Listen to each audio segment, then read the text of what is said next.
Stop. Before you spend one more dollar of your next paycheck, I need you to hear this. There are only 5 things worth buying with the money you earn. And if you buy them in the right order, you will never have to work again. Not retire at 65 and hope you have enough. I mean, actually never work again because your money is working harder than you ever could. I've spent my entire career studying markets, studying money, studying how the wealthy actually get wealthy. And I'm telling you right now, it has nothing to do with your salary. It has nothing to do with how many hours you put in it. The office, the people who never have to work again, did one simple thing that almost nobody else does. Every single time money came into their hands, they asked one question before they spent a dime. What can I buy that will pay me for the rest of my life? That's it. That's the whole secret. Everyone else spends their paycheck on things that lose value the second they buy them. The wealthy spend their paycheck on things that make them money while they sleep. Today, I'm going to give you the exact 5 things to buy. Stay with me, because by the end of this video, you'll never look at your paycheck the same way again. Before I go any further, I need you to do one thing for me. Hit that subscribe button right now. I'm not saying this to pad a number on a screen. I'm saying it because what I'm about to teach you took me decades and a lot of expensive mistakes to figure out, and I'm giving it to you for free. Most people pay thousands of dollars for this kind of advice from a financial advisor who probably doesn't even follow it themselves. So subscribe, because I'm going to keep handing you this kind of value, and you don't want to miss what's coming next. Let's start with the first thing, and it's the one nobody wants to hear, because it doesn't feel like investing at all. The first thing you buy with your paycheck is yourself. I mean, investing in your own ability to make money. Here's why this comes first. Every other asset on this list needs fuel to grow, and that fuel is cash. If you don't have a strong, growing income, you don't have anything to invest with, and none of the rest of this works. I didn't start my career with a trust fund. I started by learning everything I could about how money moves, how businesses grow, how economies shift, and I kept sharpening that skill for years before I ever made real money from it. Most people think a raise comes from asking nicely or waiting long enough. It doesn't. It comes from becoming so valuable that a company or your own business cannot afford to lose you. So when your paycheck hits your account, the first purchase isn't a stock or a house. It's a course, a certification, a book, a skill that makes you worth more next year than you are today. Maybe that means learning a trade that pays well. Maybe it means starting a small side business with your spare hours on the weekend, something that doesn't need a boss's permission to grow. I've watched people take an extra 5 hours a week and turn a simple skill, fixing computers, cutting hair, writing, building websites, into a second income stream that eventually became bigger than their main job. That side income isn't just extra spending money. It's the raw material for everything else on this list.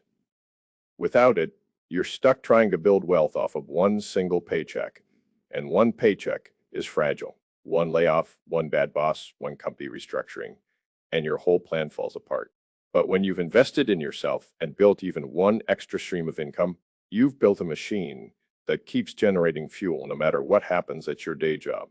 Let me give you a simple way to think about this. Imagine 2 people both making the exact same salary. One of them spends every free evening watching television, scrolling on their phone, complaining about how expensive everything is.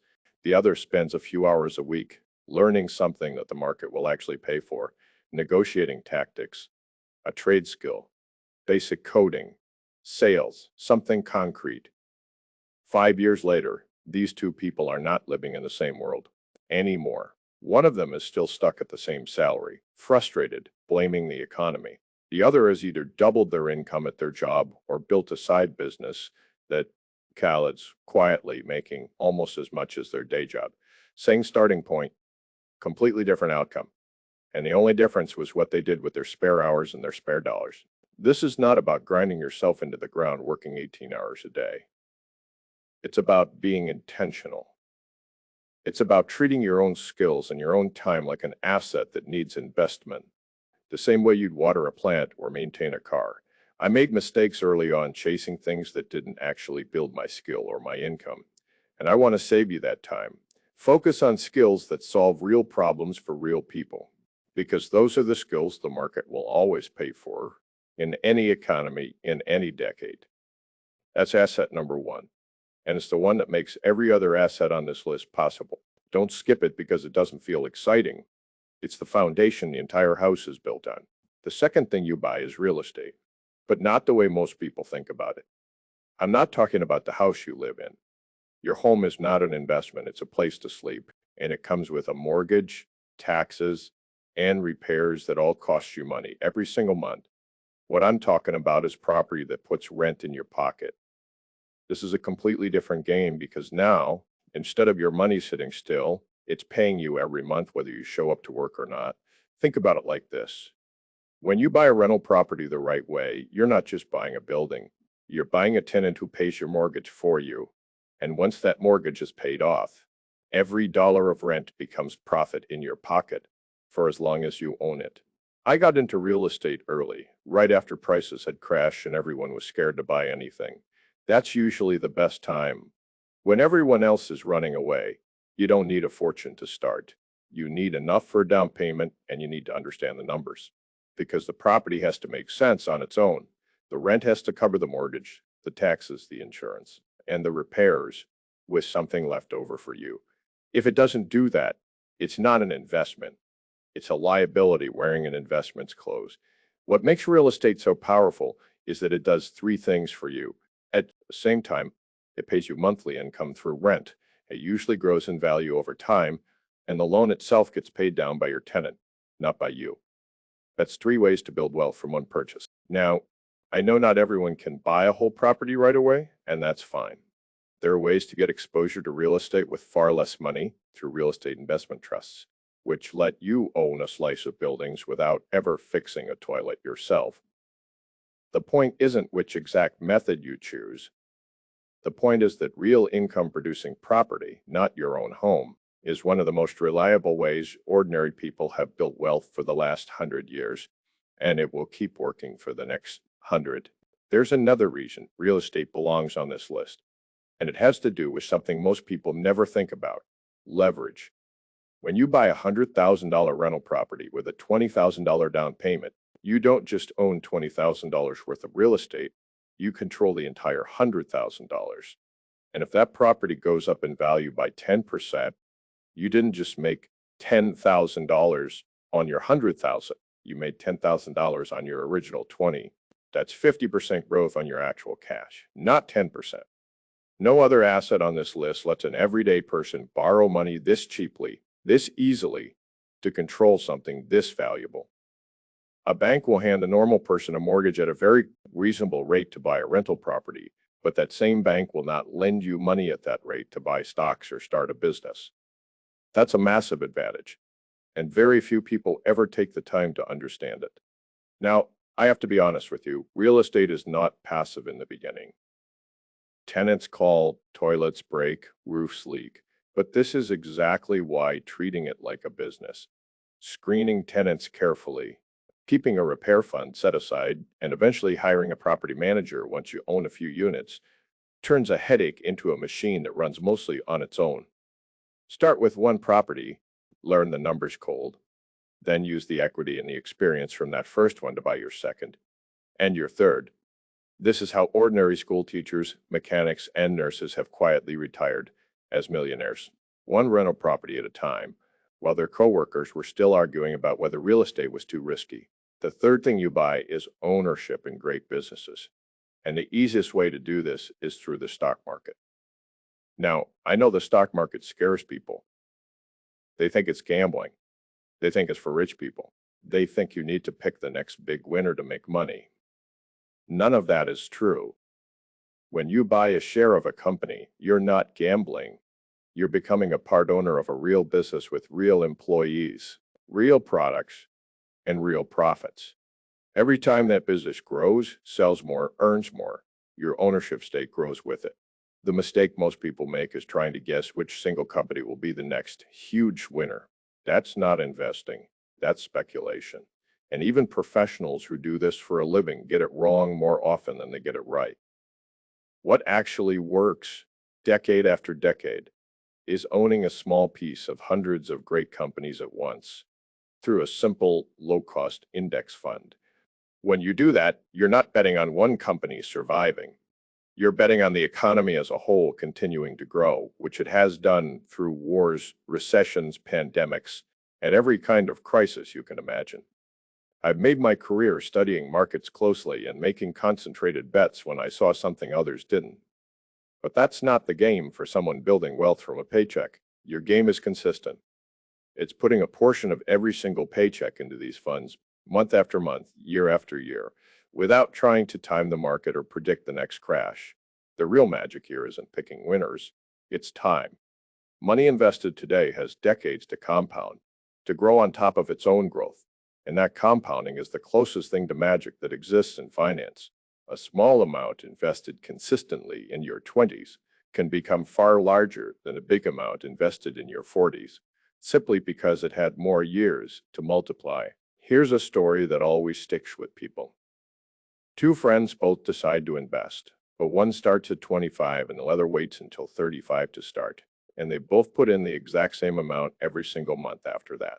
By the time they both hit 65, the person who started 10 years earlier ends up with almost double the money of the person who waited, even though they invested the same total amount over their lifetime. 10 years of extra compounding did more work than an entire additional decade of contributions. That's the part people underestimate. It's not about finding some genius stock pick. It's about starting today instead of next year. I also want to warn you about something that trips people up constantly, which is watching the market go down and panicking. Markets fall, sometimes hard, sometimes for a year or two at a time. That is completely normal. And it has happened over and over throughout history. And every single time, the market has eventually recovered and gone on to new highs. The investors who get hurt aren't the ones who experience the downturn. It's the ones who panic and sell at the bottom, locking in their losses forever.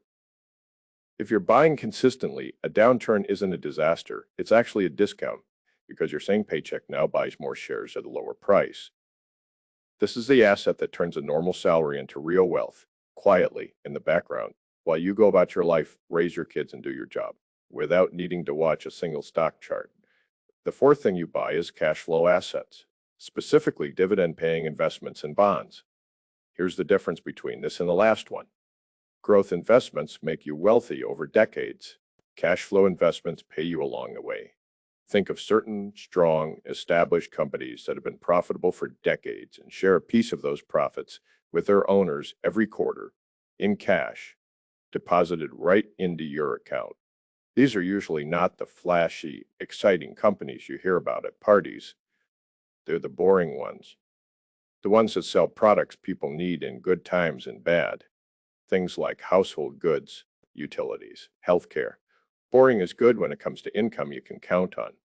Alongside dividend stocks, you also want bonds, which are essentially loans you make to governments or companies, and in exchange, they pay you interest on a regular schedule.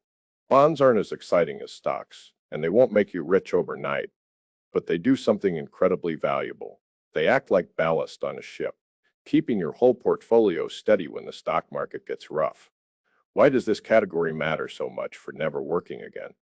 Because the whole goal of this plan is to reach a point where the income from your assets covers your living expenses without you lifting a finger. Growth assets build the size of your pile of money, but cash flow assets are what actually pay your electric bill, your groceries, your rent. Once you stop working, you want a mix of both so that you're growing your wealth while also building a stream of real, spendable income that shows up whether you get out of bed or not. The people who successfully retire early and never touch a job again almost always have this piece figured out. They know exactly how much income their assets throw off every month. And they've built that number up slowly, one paycheck at a time, until it's bigger than their expenses. Here's a simple exercise I want you to actually do after this video. Write down your monthly expenses, everything. Rent or mortgage, food, insurance, transportation, all of it. That number is your target. That is the amount of monthly cash flow you need your assets to produce before you're allowed to walk away from your job for good. It's not some abstract, far-off idea. It's a concrete number you can work toward deposit by deposit. Some months that number will feel impossibly far away. Other months, especially once your dividends and interest payments start reinvesting themselves and buying you even more shares and bonds, you'll notice the number creeping closer faster than you expected because now your money is buying more money, which buys more money. This is also the piece of the plan that gives you peace of mind long before you actually quit your job. Because even while you're still working, watching that monthly income number grow is proof that your plan is actually working, not just a hope you're holding on to. It turns "I hope I can retire someday" into "I can see in real numbers exactly when I'll be able to." The fifth and final thing you buy is a hard asset, something like gold, that protects everything you've built. I've spent my whole life watching currencies rise and fall, watching governments print more money than they should, watching inflation quietly eat away at people's savings year after year. Here's the truth nobody tells you. The dollar sitting in your bank account today will buy less next year and less the year after that. That's not a conspiracy. That's just how currency works over time. Gold has held its value for thousands of years, through empires rising and falling, through wars, through every currency crisis in history. It doesn't pay you rent. It doesn't pay you a dividend. It doesn't grow a business. What it does is protect your buying power when everything else is getting shaky. Think of the first four assets as the engine that builds and grows your wealth. And think of this fifth one as the insurance policy that protects it from getting wiped out. You don't need to put a huge chunk of your money here. Even a modest allocation, something you set aside and largely leave alone, acts as a shock absorber for your entire portfolio when markets get volatile or the economy hits turbulence. I've seen too many people build incredible wealth through stocks and real estate, only to watch a huge chunk of its real value disappear because they had zero protection against inflation or a currency crisis. Don't be that person. Think about what a dollar could buy 50 years ago compared to what it buys today. The same dollar today gets you a fraction of what it used to, and that's not an accident. That's a natural result of a system where more currency gets created year after year. Gold cannot be printed, no government meeting, no central bank decision can create more gold out of thin air the way they can create more currency. That scarcity is exactly what makes it valuable as protection. I'm not telling you to go stack gold bars in your basement and ignore everything else on this list. That's not the point. The point is balance. Your income and your skills grow, your earning power, your real estate and your business ownership grow, your net worth, your dividends and bonds pay your bills. And this final piece, simply make sure that no matter what happens to the value of the currency itself, whether it's high inflation, a currency crisis, or just the slow decades-long decline that's already been happening, a piece of your wealth holds its ground once you've built your income, your real estate, your ownership in businesses, and your cash flow. This final piece makes sure that whatever storm comes, and what always comes eventually, you're not starting over from zero. So there you have it. 5 things, bought with your paycheck over and over, month after month. Your own income and skills to fuel everything else. Real estate that pays you rent. Ownership in the world's best businesses through simple index investing. Cash flow assets that pay you along the way. And a hard asset that protects it all from the slow leak of inflation. This isn't complicated, and it isn't reserved for the wealthy. It's available to anyone willing to be patient and consistent with every single paycheck they earn. Here's my challenge to you. Before you spend a single dollar on something that loses value the moment you buy it, ask yourself the question I asked you at the start of this video. Does this pay me or does it cost me? Start small if you have to. $10, $50, whatever you can manage from your very next paycheck. Put it toward one of these 5 things. Then do it again with the paycheck after that and the one after that. In 5 years, you won't recognize your bank account.